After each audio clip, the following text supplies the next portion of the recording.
रोखठोक वार्तांकन, रोखठोक बातमी। शासकीय काम म्हटलं की चक्रा माराव्याच लागतात असं सामान्यतः म्हटलं जातं। असाच एक प्रकार मूर्तिजापुरातल्या उपअधीक्षक भूमी अभिलेख कार्यालयात गेली 5 वर्षापासून चक्रा मारून न्याय न मिळाल्यानं कंटाळून प्रजासत्ताक दिनी आत्मदहन करणार असल्याचं SDO यांना दिलेल्या निवेदनात म्हटलंय। तालुक्यातील माणा येथील रहिवासी असलेले उद्धव कोकणे यांना गावातीलच सीट नंबर 5 मधील प्लॉट नंबर 46 व 50 वडिलोपार्जित प्लॉट मिळाला होता।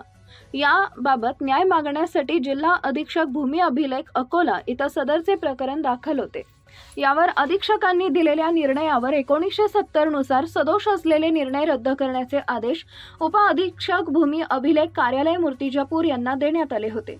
मात्र विरोधकांच्या आणि संबंधित अधिकाऱ्याच्या संगनमतानं काहीतरी देवाणघेवाण करून आदेश आजपर्यंत मिळाला नाही असं तक्रारीत नमूद आहे। यावरून संबंधित विभागानं वरिष्ठांच्या आदेशाची अवहेलना करत केराची टोपली दाखवली आहे। वारंवार चक्रा मारून न्याय मिळत नसल्यानं सरकारी काम आणि अनेक वर्ष थांब ही म्हण खरी ठरताना दिसत आहे। त्यामुळे या एजाला कंटाळून प्रजासत्ताक दिनाच्या दिवशी उद्धव कोकणे हे भूमी अभिलेख कार्यालयाच्या समोर आत्मदहन करणार असल्याचं निवेदनात म्हटलंय। महाराष्ट्रातील महत्त्वाच्या आणि ताज्या बातम्या पाहण्यासाठी आमच्या जय हो न्यूज चॅनलला सबस्क्राइब करा आणि बेल आयकॉन प्रेस करा।